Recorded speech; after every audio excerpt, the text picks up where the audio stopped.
What's up, wrestling fans? Two Bros Wrestling Show coming at you through the power of magical wrestling, I guess, once again on a Sunday night. I like Kevin, what's your happening?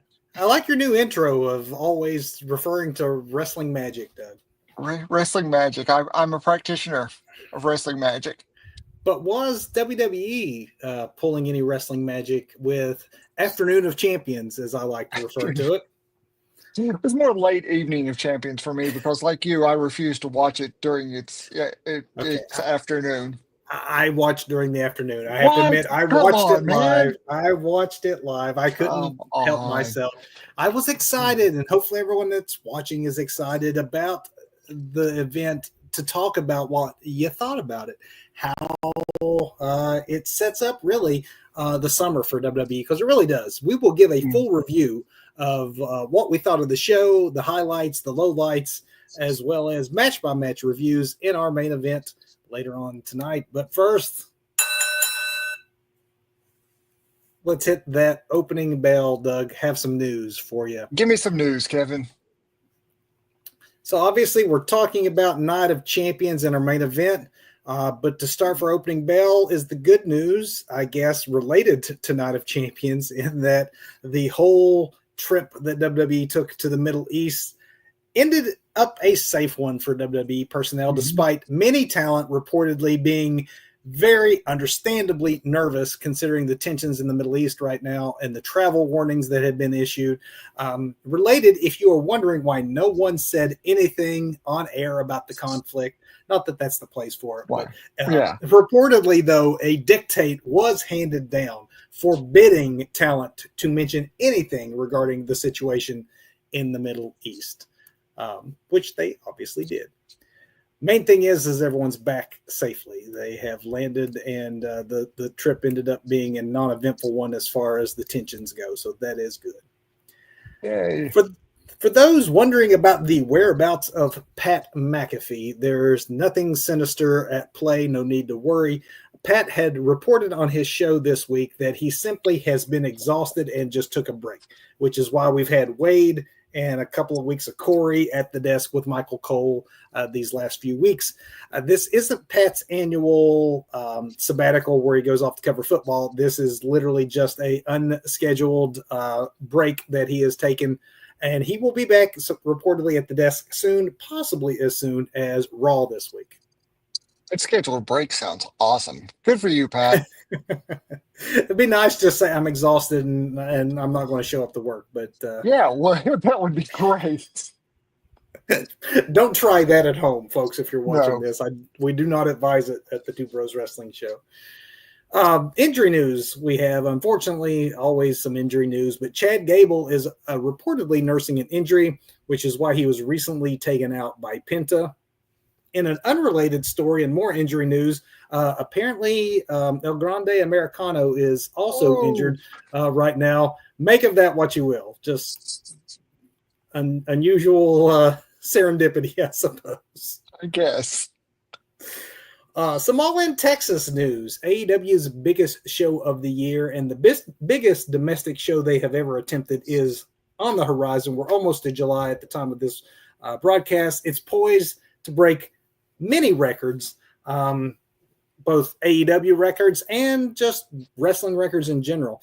As of about 2 weeks out from the show, AEW was already past the $2.5 million gate mark, which is double the previous highest U.S. gate in AEW history. Double.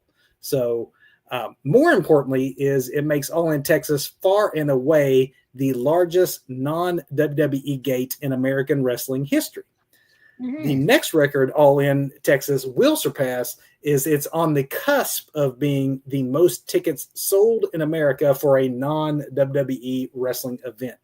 By the time All In arrives, it will break the non-WWE attendance record that would previously been held by the 1999 edition of WCW's Slamboree pay-per-view, which reportedly had 6,000 tickets worth of giveaways, which WCW was prone to do at the time. So as far as actual tickets sold, AEW is probably past that mark for being the biggest domestic non-WWE wrestling event of all time. So congrats to AEW.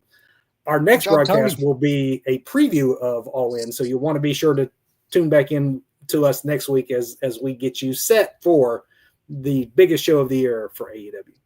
That's here on the Two Bros Preview Review Show. That's what we do. It's They what we do do tend these to, days. and that is what people like too, because those tend to be some of our highest watched shows. So Thank you for that.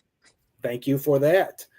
Congratulations, Doug, are in order for Zack Sabre Jr., if you haven't heard. But Zack this weekend reclaimed the IWGP World Heavyweight Championship from Hiroki Goto at the Tanahashi Jam event. I love that. Tanahashi Jam. That's awesome. Yeah. A few months back, we informed the folks of the new Hulk Hogan Eric Bischoff promotion called Real American Freestyle, a professional league with shoot wrestling and the Olympic style of, when we say pro wrestling, it's pro because it's paid. It's not pro wrestling like we talk about here. It is amateur style wrestling, except it's a league of professionals that are getting paid. Scheduled to have that first show here in just just a little over a month and a half, 2 months, August 30th in Cleveland. It's not looking good, brother. WrestleTix recently reported that in the venue that holds 13,000 people, they have thus far sold, wait for it, Doug, Go on here. 380 tickets. I thought you were going to say 3,000 at least. 380. No, dude, 380 in an arena that holds 13,000 for your inaugural event. So, wow. Yeah, yikes, right? We will obviously keep an eye on that. Maybe there will be a huge spike in interest, but you have to think. I mean, just to talk about it for a second before we go to our next news article, if you have any stock in the brand that is Hulk Hogan and Eric Bischoff, are fans of theirs, trust their business acumen, whatever you want to call it. If you want to follow those men into a venture, would it be amateur style Olympic pro wrestling? That's where I get sure. If you're buying Hooters, just go have some Hulk Hogan wings, I guess. Yeah. But I don't know that the brand that is Hulk Hogan and Eric Bischoff and fans of pro wrestling translate to Olympic style wrestling. Yeah, obviously not in large numbers, at least not yet. Yeah. Yeah, this whole operation needs some controversy, I would say, to generate some cash. The controversy may end up being they spent how much money to hold an event and sold how many tickets? That could be the controversy. Right. We're going to end our opening bell segment on a couple of programming notes. First, tomorrow's Raw, if you have not heard, that is airing from Pittsburgh on Netflix, is at a special time. Rather than the normal 8 p.m., the show will begin at 6 p.m. When I first heard this, I thought, what the heck? I mean, when they're over in Europe, I get it. Hey, we can air whenever we want on Netflix, but Pittsburgh is Eastern, United States time. So why early?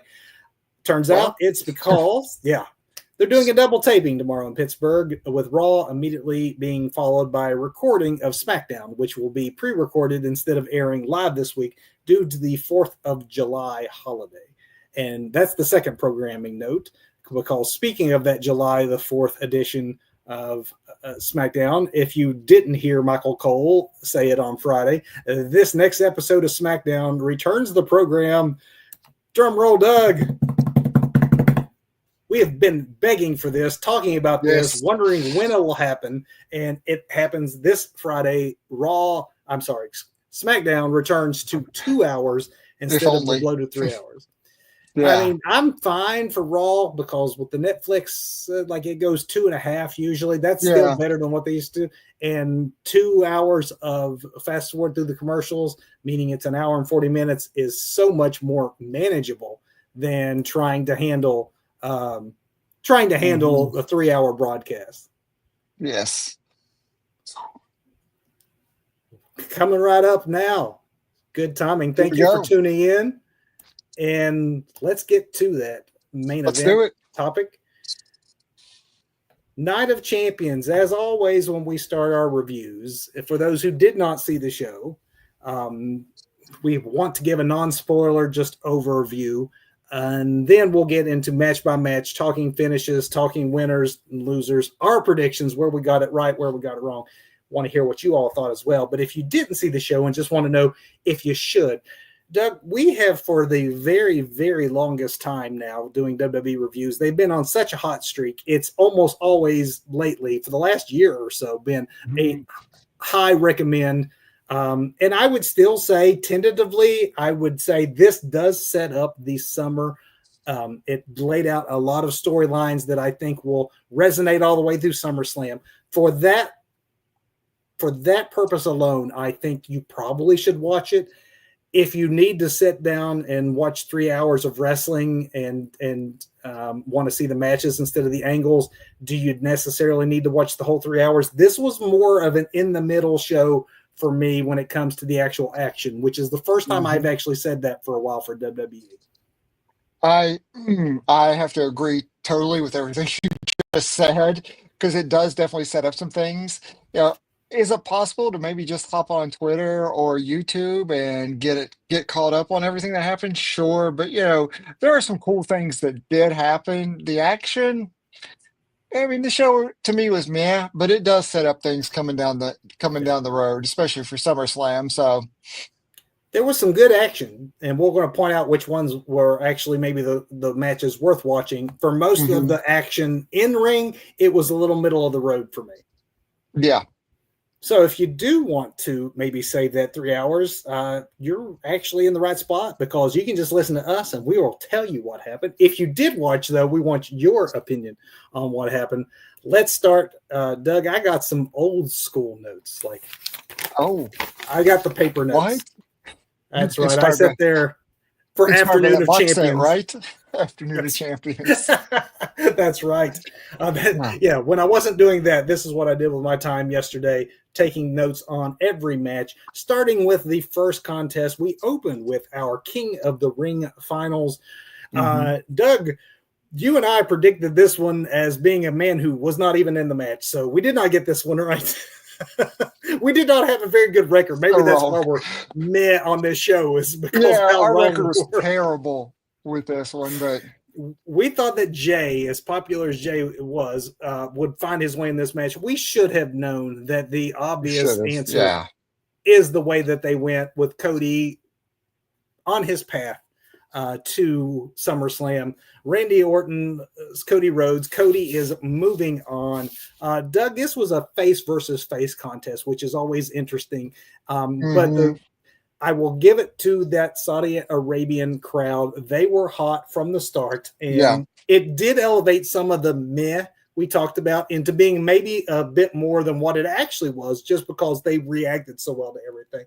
I was curious as to who in a face versus face matchup they would side with, but the crowd, at least at the start, was hot for both of the talents. They sang both their songs. They cheered for them. So at the start, they didn't tip their hat which way they would fall. They do a little bit later on. We'll get to that as we walk through this.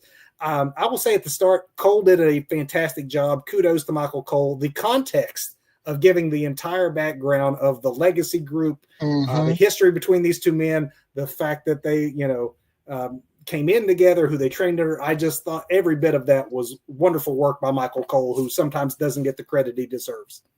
there's a lot of cool things like this that do happen with WWE and have been happening in the past since the Triple H era, I guess. The Paul Levesque era happened, where you do acknowledge the past of wrestling wrestlers, not just other companies that they may work for, but feuds and going back as far as legacy. That was great. That was just cool.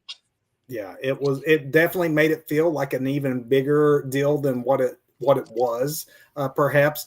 But they started very simple, which you could maybe anticipate considering the veteran performers at stake here. But really, why overcomplicate things when you don't need to? The crowd was Yeah. reacting to every wrist lock, reversal, takedown, near fall. At Hmm. the start, it was just a series of veteran moves. That was a very old school wrestling approach that I actually very much appreciated, because you Hmm. don't always see that anymore. And to some, maybe that's not as exciting.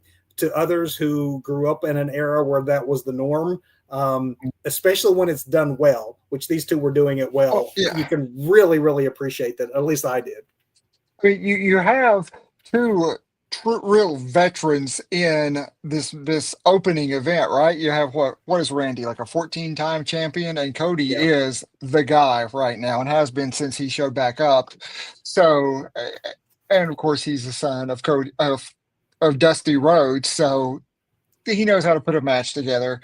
You know, Cowboy Bob Orton's son here also knows how to put a match together. So, And again, just those kind of little small details that you get from a veteran that are so simple, but like mean more because of the way you insert them in a match. There was a really brilliant, in my mind, storytelling veteran move when Randy did the superplex from the top rope.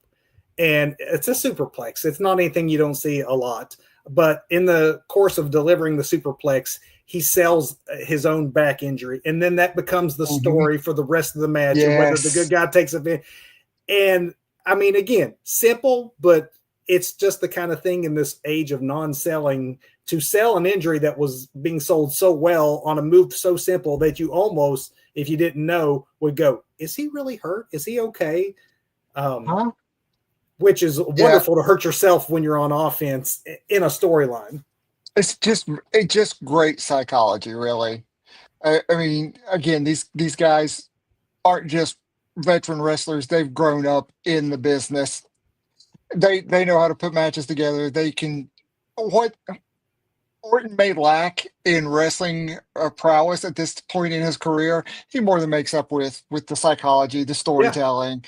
Oh, And because of that storytelling, it became the through line through the rest of the match. mhm, And this is what I was setting up earlier. At the start, you had two faces that the crowd was equally behind. Suddenly, you have a face that is the veteran that doesn't have as long left in the ring, that fans may be seeing for the last time. Like, all that comes into play. mhm, He's hurt his back.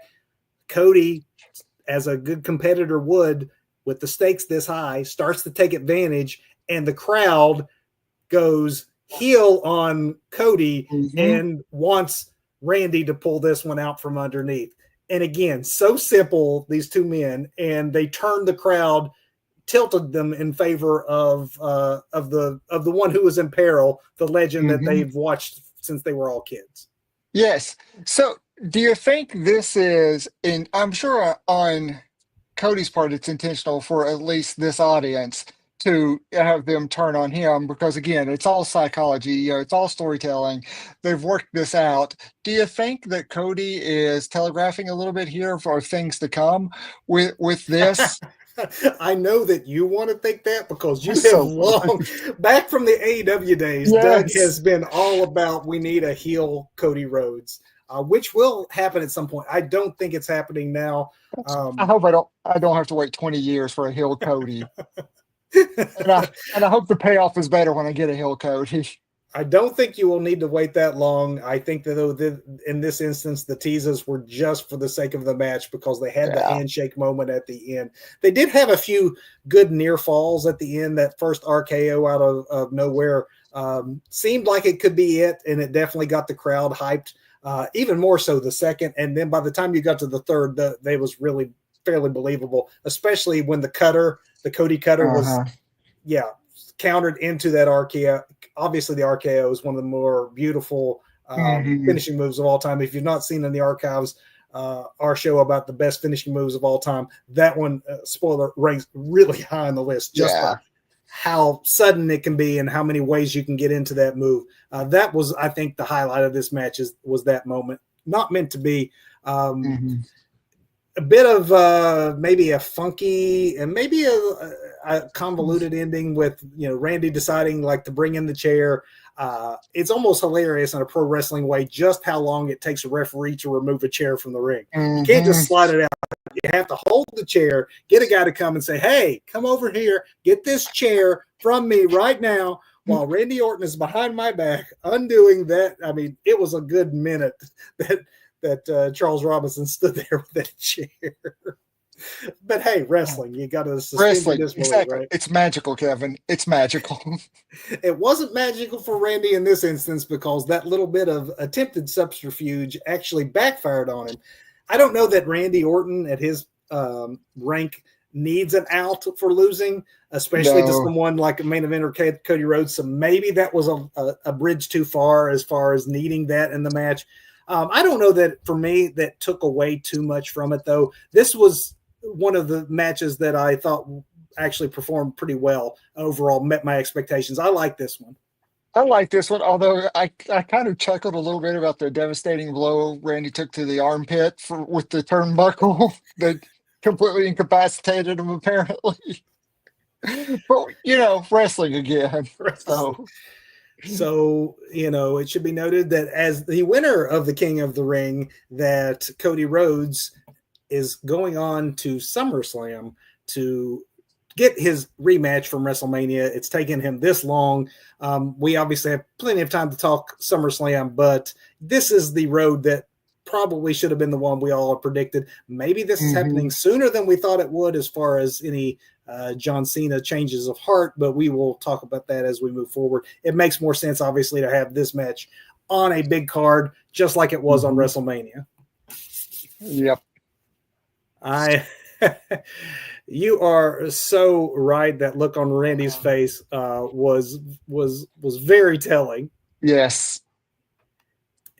I don't know what this means, though, for Randy, where he goes from here, because obviously he needs a big program moving into SummerSlam. There's only so many more SummerSlams on the docket for one Randy Orton, so we do need to get him in a high-profile match. But yeah, that look, I do think you are correct. You can read a lot into that. Cody obviously was doing the good guy thing of let's shake on it, no hard feelings. We all know Randy Orton is better as a bad guy, always has been. Much better. The Viper, I mean, the Legend Killer, all that stuff. So that look that you pointed out could be very telling as to where his next storyline goes. It has to only be a matter of time before they turn him back to being heel, where he plays best, really. Let's move on to the next match, Doug. We have a street fight with Rhea Ripley versus Raquel Rodriguez. And just a reminder, this was a Riyadh street fight, which means the women in this match are allowed to use everything except their actual ring outfits. Sorry. I see what you did there. Yeah. I mean, come on. They can't use their own ring gear, and it always is just so it's so opposite of how they all normally dress that it is jarring at first when you see it as to, oh, that just doesn't look right. And then obviously you understand the circumstances they're under, but it never looks right to me. I've got to say for these two, it worked. It totally worked for me. Better than most their regular ring gear for both of them. Did you like it, really? It just worked. So there you heard it. And the Two Bros Wrestling Show, Doug Hager oppresses women. So he's on record. We'll play this on loop. Out of context. Man, this is going to HR, isn't it? And send. All right. Seriously, though, it worked for both of these girls. Actually, I think where they are such big, muscular, powerful women, they definitely, it did suit them. And I will say that as two big, powerful women, this is a matchup that I think has a lot of marquee value. We should say that at the start, Rhea does come out on top. But when they first start off and they're facing each other, it actually was shocking to me to see Rhea Ripley, the smaller of the two women. I thought they were more similar size, but she is actually relatively noticeable in the size difference that Raquel is that much larger than her, which is impressive in its own right. Raquel was the first to start using some weapons. I did think it was a nice twist when we get a destroyed timekeeper's table as opposed to announcer's table. That was kind of clever. those belt shots that Rhea though started to land into Raquel, those were pretty stiff. Mm-hmm. I felt those out on the couch. This was the second match out of 2 that did from this crowd get "This is awesome" chants. The crowd was hot. I mean, They were hot. it's amazing how every out of the country crowd is just such a great crowd. Even Saudi Arabia, who at this point is almost like a regular, like not a regular Right. WWE crowd, but they get the WWE shows so regularly because of the Mm-hmm. contract there. You think that the shine would have worn off and their enthusiasm would damper, but it is not. They were into this as well. Roxanne Perez gets involved, but also was all dressed in black, just like the other 2 women, like totally in black. Made it look even stranger. The avalanche riptide from the elevated table was a nice finish. It looked really cool, especially again considering the size of these women. The right woman won. I thought this was good, Doug, but I personally feel like there are some limitations that they have when they go to Saudi Arabia and not just the outfits and things. But I do believe that as good as this was, that these 2 women actually have better in them for against each other. I'd like to see them have this match again or some variation thereof under different circumstances. Yes, because I think this was very good for these gals. Because I like both of these gals a lot too, and I do understand the limitations, just of where they are and what they're up against. So for me, this was where we get the lull in the show, and not that anything was just offensively bad, but we get to the meh portion of the show, and again, nothing even to do with the people involved. Next match, Sami Zayn versus Karrion Kross. This is maybe it's part of just the way that they treat Karrion Kross, right? Because to their credit, he has had an increased presence on television over the last couple of months that many fans have hoped is the key to him getting back into the ring on a more regular basis and a higher placement on the card. But it really hasn't led to a lot of in-ring action. It's just backstage vignettes. And this very tellingly is like the first PLE appearance by Karrion Kross in nearly 2 years. Amazing. And that just says it all about, one, how long it's been since they have had an interest in Karrion Kross, and 2, that if you can understand why people just started checking out here is because you haven't built Karrion Kross back up to be someone that's considered a threat to Sami Zayn.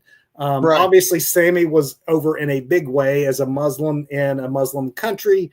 I did think it was kind of funny that Cole sort of had the coded language at one point where he, on commentary, called Karrion Kross's offense plotting, and then someone had to be in his ear because 30 seconds later, after he went on to something else, he goes back to, now when I said plotting earlier, I didn't mean in a bad way, and he had to like back himself out of the corner because, I mean, oh wow, I'm sure it would have been more immediate had the old man still been around cussing in his ear, but somebody let him know that that's not, maybe plotting is not a good way to describe a match that isn't going over with the crowd. So it should be noted, even as hot as this crowd was and as much as they love Sami, to me, this is where they started to maybe come down off that high of those first 2 matches and settled into a bit of a lull, even the crowd.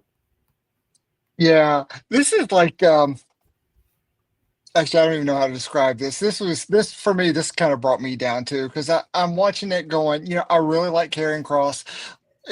I was so excited when Killer Cross showed up in NXT, and then super excited when I hear that Karrion Kross is going to the main roster. And we all know how that turned out with that weird like uniform and whatever that was. And I don't think he's ever recovered from that. He's been fired and rehired in that time. The reboot was exciting and then didn't go anywhere, where we thought it would. We thought that maybe it would be a redemption story. It's not yet been one. So maybe benefit of the doubt. Let's look at it this way. To me, this was not bad work, actually. If you look at what they did in the Hmm. ring, it wasn't bad. It's just no one cared because it was obvious Sammy was going over, and that Yeah. Karrion no one cares about because we haven't been made to care about Right. him. So this was an Yeah. issue to get Sammy in front of a crowd in Saudi Arabia. And Hmm. if it ends up being a way to get Karrion Kross back in the ring on a more regular basis, then maybe I can look back on this and go, okay, this was worth its place on the At least card. the start of something. Yeah.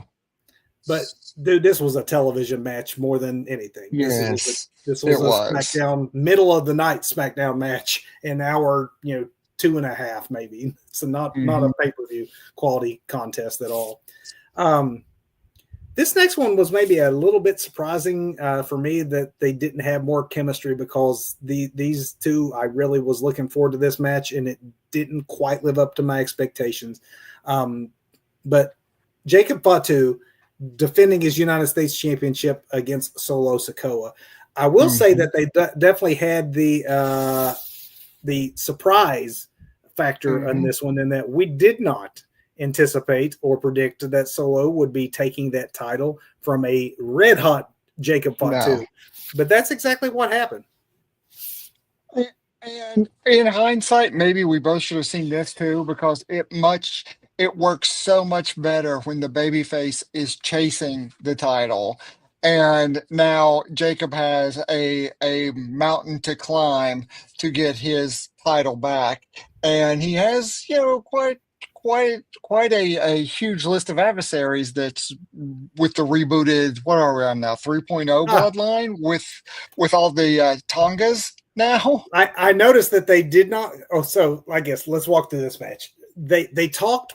They badmouthed each other a lot during the contest. That Hmm. part I actually thought was cool. There was a lot of close mic moments where you could hear Jacob trash talking Solo, Hmm. Solo trash talking Jacob. I very much liked that. The crowd did again. They were in a lull after that last match, but they started to pick up a little bit. It started so one sided that the lull continued, but once they actually switched, oddly enough, once they switched to Solo uh, being in the lead on offense, I felt like the crowd woke up because then they got behind Jacob. They actually Hmm. weren't as loud for Jacob in the offense at the beginning when he was dominating because everyone expected them to. But Right. once Yeah. Solo put him in peril, they started to wake up, which was kind of cool.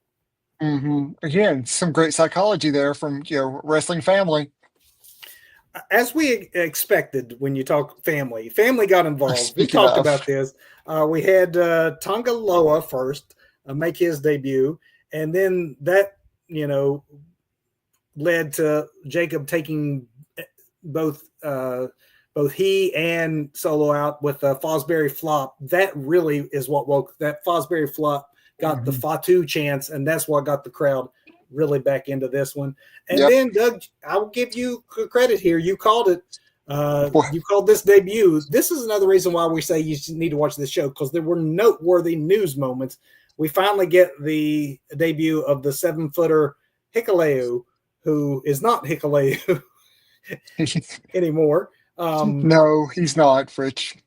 I, I I was gonna go on a rant about the name change, but then I found out that Tala is actually his first name. So I'm like, okay, I'm okay with Tala Tonga, although it's spelled differently. It's Taula, and I'm not even gonna try and pronounce the last name. But I So like Hikaleu, but I like Hikuleo, but you just said it there. At first, it became an awkward thing where Michael Cole did not use the new name. no. The new name didn't come out till the post-show press conference. He was left holding the bag, like misusing his name, and then going with Tongaloa's brother, and like just and like, Hmm. okay, what's going on here? But yeah, it did lead to the end. They should have had more chemistry than they did, in my mind. The match itself, it was a decent storyline based match. And to what you said earlier, Doug, I do think that Solo, now that I'm thinking it out and looking at their booking, I do think that Solo needs the title, his first singles title, by the way, in WWE. Hmm. He needs the title more than Jacob does. because Jacob is already like so over, is the man. Solo needs something to give him some credibility, especially after having pretty much just got punked by Roman through that program and his faction falling apart. And he needs to have not only a faction that is reinforced with 7-footers and returns, he needs the credibility of that title. Yes. And dude, you are 100% correct. There you go. Because this is what sets up the rest of the summer. We do have to have some folks for the werewolf to join him. I do think we get another round. They're not calling it the bloodline, I don't think, or OG bloodline, because I think they very specifically refer to it as Solo's gang or something. They went around using the term bloodline because they know that that's been maybe played out. Wonderful point. Appreciate you making it. I do think, though, that this leads to the SummerSlam return of Roman Reigns as well. Yeah, I can see that. I mean, Roman's not going to miss the biggest show of the year, and he's obviously, though, not going to, or a second biggest show of the year. He's obviously not in line to challenge for any of the titles or anything. It makes sense that he comes back and makes some uneasy peace with his cousin, as well as Jay, probably, and maybe even maybe have a 4-man, because there is enough guys on each side. That's what I was going to say. We got Big Jim there, who's already kind of made the connection with Jacob, so that's the way in for everybody, I think.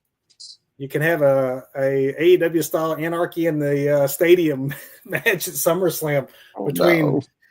I do think that Roman comes back. I do think the Usos reunite. I think that there's enough men involved that you could have and maybe this is the actual blow off of the Samoan Heritage fight with Samoan Heritage Cup. Maybe we should just make it like an annual cup event. We really haven't had the big blow off where everyone's been involved, and now pretty much everyone that could be in WWE as part of this are there now. So there's more pieces in place to maybe tell one final chapter of this. Oh, no, we don't have Zilla on the main roster or even in NXT yet. So there's still Fatu's floating around and Anawai's floating around out there, man. So WrestleMania 2027, mark it down. We will finally see the blow off of this long standing feud. Moving on to our queen of the ring, the finals of Jade Cargill versus Asuka. And much like with the men's contest, Doug and I predicted this would be Roxanne Perez winning and being queen of the ring. So don't listen to us. So totally nailed that. Listen to us when we talk about surprise returns or debuts. We usually have a better track record. This was a particularly bad PLE for us. Bad. So bad. But, like I said, I enjoy being wrong so much because it's like, oh, this is a surprise. I did not see this happening. Just like with Solo.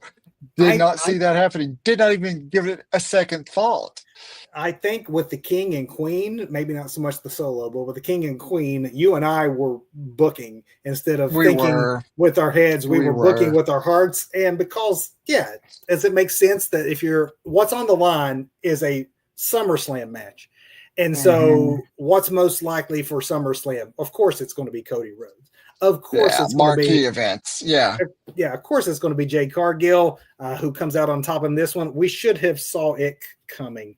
I did like that they mixed it up a little bit at first with Jade being in all white, which all the female performers up to that point had very interchangeable looking all black garbage bag wrapped around you looking outfits. And she stood out looking like Storm, which, I was going to say once again, it was great because she looked like Storm with even down to where she had her cape attached to her wrist. It's straight out of like a 90s like X-Men comic. I love that look. Can't mark out enough over that. And while we're talking fashion instead of just the match, I'm going to also go on a tangent here about the match because of the women involved. There was a lot of talk of Bianca Belair, and maybe this is where I should say I absolutely love just how impossible it is for Wade Barrett on commentary to correctly pronounce Bianca Belair's name. 100% of the time, it's Bianca. Bianca. He just cannot get it right. But I don't know why I get a kick out of it, but I do. Asuka is a great hand, obviously. Empress of Tomorrow is fantastic in the ring. Jade looks like $1,000,000. Asuka carried Jade in this one to I would say, an acceptable match. Except But it was a little clunky, honestly. clunky is a very good word for this match. Yeah. It was clunky. Right down This to one that. didn't live up to the expectations to me. No, it was clunky right down to that finish. That That finish. finish was so I I don't know. It looked like almost like a botch to me because I think there's an argument to be made that Jade fell off and didn't actually have Asuka pinned for that 3 count. But Yeah, it did take away from the end of the match for sure. okay, yes, Yeah. Yeah. I guess maybe to that point, man, like Jade Cargill, you can only have training wheels on her for so long. We know she's the woman.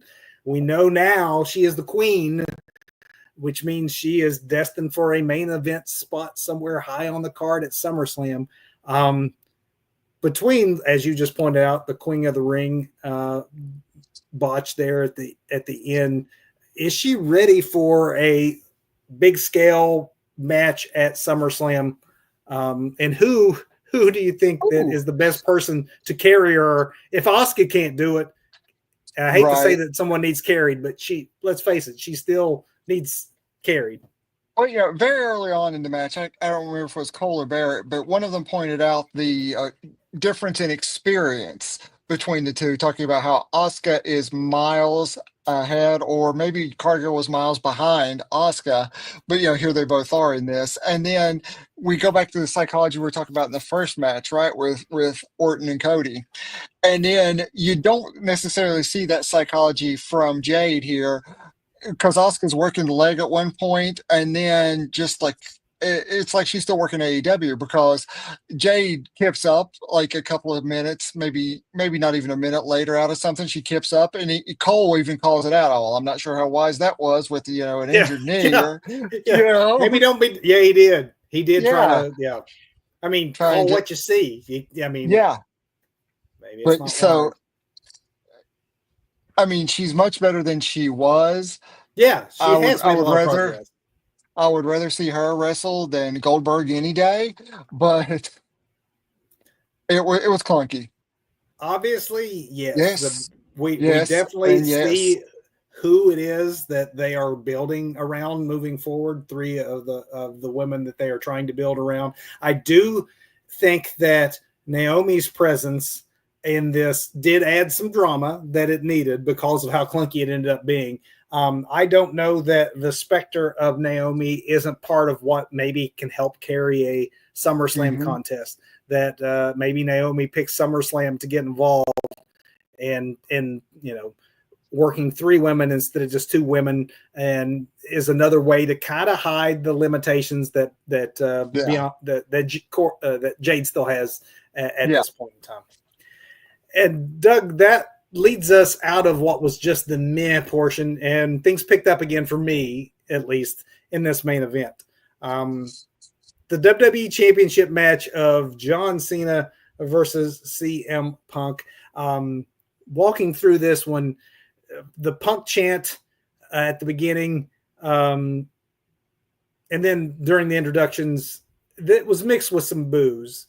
And that's Hmm. because this crowd knows that CM Punk Yeah, had been very vocal in the past, and they obviously, the Saudi Arabian crowd took it personal, but there was still a very strong CM Punk chant in the crowd. And that crowd, the more they chanted CM Punk, the vocal dissenters, it was almost a reverse John Cena situation where hmm. the love hate back and forth wasn't so much for Cena, it was for Punk. Cena's music hits, and even though he's the heel, this Saudi Arabian crowd, knowing it's the last time they are seeing the Never Yep. Seen 17, they were all about John Cena. John Cena was the de facto face in this one, whether he wanted to be or not, at least with this crowd. Uh-huh. Yeah, I guess Punk's tweeted apology didn't carry as much weight as he'd hoped to No, get things.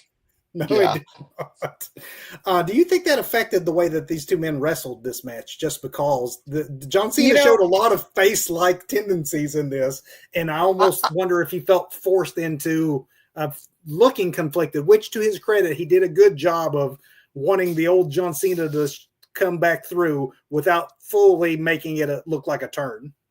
see, there is a point near the end where, well, we'll talk about this more when we get to the end. But I expected turns. Actually, I expected a double turn, and later on, we'll talk about exactly where I expected it to happen. But there Did you became a think that point where going in, or did you think that based on the way the crowd was reacting to this? Did you not think of it last week? I Did you think of it only when you heard that crowd?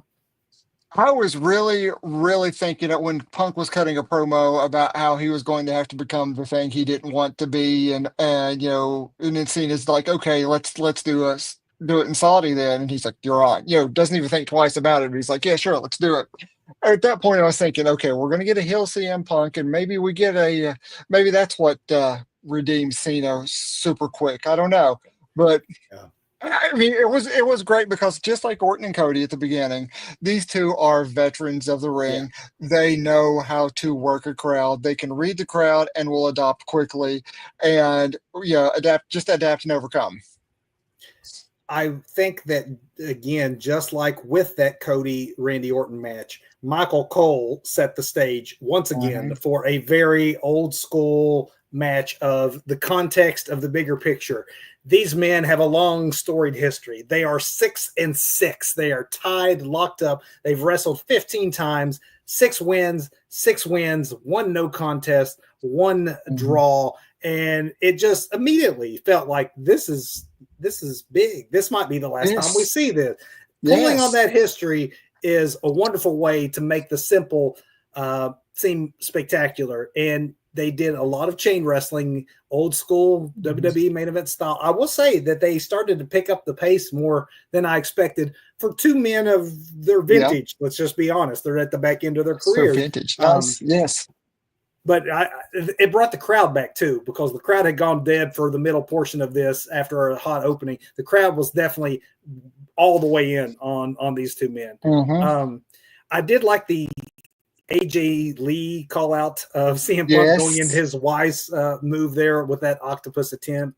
Um, I think Michael Cole one time referred to it as the greatest hits, and it was. It was the STF versus the Anaconda Vice and the reversals Yep. into that, and attitude adjustments versus the go to sleep with a lot of reversals and back and forths with that.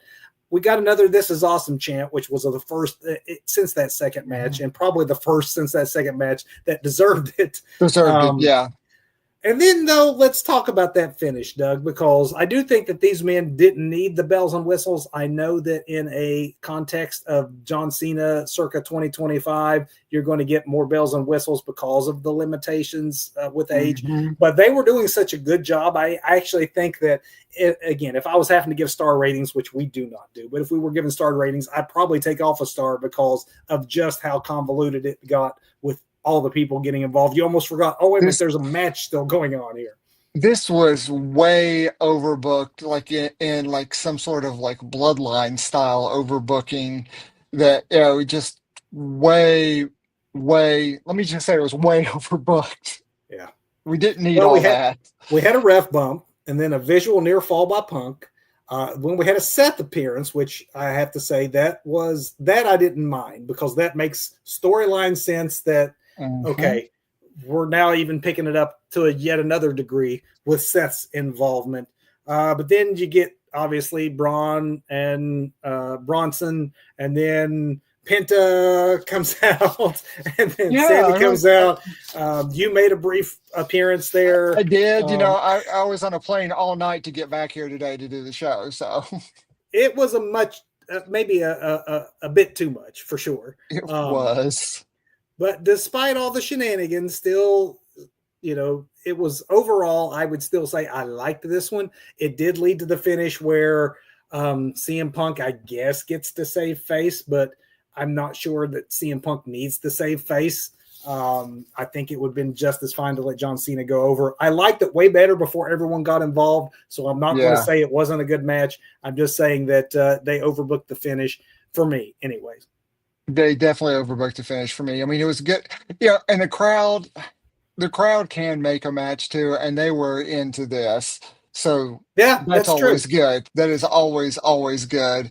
But They elevated something that's didn't yep. necessarily live up to the reactions they were giving it, and that is hilarious, dude. Because I mean, Charles Robinson was down for quite some time.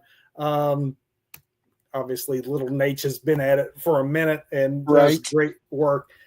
You know, I guess if I'm being charitable, I will say it was never boring and it was entertaining. I still liked it, and all that happened at the end. If you wanted again, be charitable and say that outside of now we know that John Cena is going on to have his rematch against Cody Rhodes, which of course he is. That's the marquee match. Hmm. The rest of the people getting involved are involved for a reason, and that is the rest of their summers going into SummerSlam. There was a lot of storylines that were set up by this, and maybe there was other ways to go about doing it. But the specter of Seth, obviously Penta and his problems with Seth's crew, like this is setting Hmm. up further matches outside of the two guys that were actually in this match. So to that end, I can allow it. I will say that if you watch two matches, if you watch any of this, watch the opening match, watch the ending match. You can skip the 2 hours in the middle, and you have an hour of really good wrestling and really the main storylines too. Yeah, just don't expect a double turn with when they shake hands and hug. I was so ready for that. I was almost thinking, oh my, do we get a new Mega Powers here? That would be kind of cool. And it's like, no, this is a double turn. And I'm like, oh no, there's that Cena face, that blurry Cena face. Because was it just me, or was it my feed, or was there a lot of problems with focusing during the night or I didn't evening or notice that. afternoon? What I Yeah. had was a lot of stuttering. Like it would occasionally just like stutter, like it would be Okay. choppy. I would have to pause, rewind, and then Hmm. the feed would be fine. If I was watching live, it stuttered for some reason. Yeah, I seem to have a bit of like focusing issues. About maybe that was just my feed. But overall, I have to agree. Top and bottom, and you're good with this. Catch up on everything else online, and let's look forward to SummerSlam. Definitely the least consequential PLE in some time. So let's see if they rebound next month. Let's hit that big finish though, and Let's let's do it. tell the people what we did like about this week. Actually, before we do that, let's tell them what we didn't like. Let's start with the botch first so that we can end on some happier news.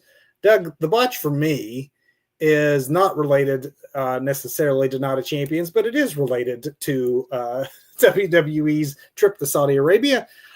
If you were outside of the United States, you could have watched SmackDown from Saudi Arabia live as it happened on Netflix. Hmm. If you would have done that, you would have also seen that the feed was disrupted for more than half an hour when it just went off the air, apparently. And apparently in the arena, the wrestlers stalled for time. They got segments that they were doing just for the folks in the arena. It was all due to a large, major like power outage and failure in the area. So Hmm. after about 30-40 minutes, the broadcast resumed. Again, this was live on Netflix for most of the world. Here in the US, we got to see it on our normal 8 o'clock time slot on Hmm. Friday on USA. However, because of the problems with the international feed, what we saw for an opening segment between Cody and Randy looked like it was filmed on cell phones because I do believe it was. Yeah. I Yeah. mean, hey, man, accidents happen. You can't plan for those sorts of things. So it's only a Right. slight botch. It's actually disguised as a compliment because WWE normally does such a good job production wise that when something goes wrong, it's so rare, it really stands out. It was Yes. weird, disorienting. And I'll be honest, I may have even paid more attention than I would on a normal Friday night because it looked so odd to me. I'm sitting there wrapped Oh, with what's attention going going, on? am I watching a major WWE broadcast on cable television on recorded on someone's phone with mismatched audio that was from Uh-huh. the audio feed? It was bizarre, but that is my botch. I'm gonna hit my botch a little closer to the PLE because I like the themes. And for me, if I have to pick a botch out of this, because again, I don't think anything was incredibly offensive about this entire pay-per-view. But that Cargill Oscar match, I'm not gonna call the whole thing a botch, but that finish just looked sloppy, looked It was awful. botchy, and Yeah, it was. and and is Jade ready? I'm not sure yet, but she's got to be at this point. It's got to give some pause to the higher ups in WWE, though, that going into one of their biggest shows of the year, they're literally crowning Hmm. someone who may not be ready. Yeah. Maybe I shouldn't say literally crowning because I didn't mention this. It's actually kind of comical how out of the way the men and women go to not put on the crown the way they Hmm. used to. Harley Race, King Booker, these guys would just, they show up with scepters and all that. I don't know if there's something cheesy still to wrestlers about that crown because of those days. That you notice that no one ever wears the crown despite how ornate they make the thing. Yes, well, Jay did put it on and then quickly take it off, and I thought that might have been just the venue, where it's like, oh, you can't do that here. Oh yeah, who knows? That's funny. Doug, how about your performance of the week? My performance of the week, I'm shouting out to Hikuleu. Congratulations, dude, for making it to the main roster. Even though you got your name changed, it's okay. It's okay. You are a legitimate.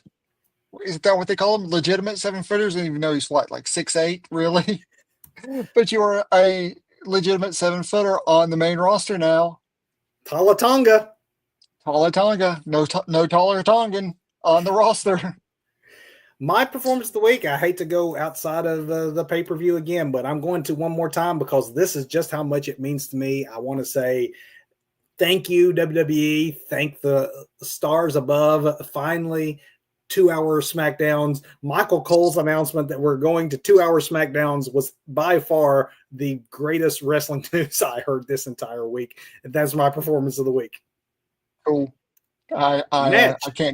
cannot disagree with that match. I'm sticking with our PLE, and this one's hard because I chewed on this one all day today in anticipation for our show, and I'm either going to go first or last match. And now that I think about it as much as I have, I'm going with that first match between Cody and Orton because that was just some really good classic wrestling. I think there's more weight in the main event that there was, but it's just overbooked, and that really choked it up for me. But for a pure match at this PLE, I think the best match on the card was that first match.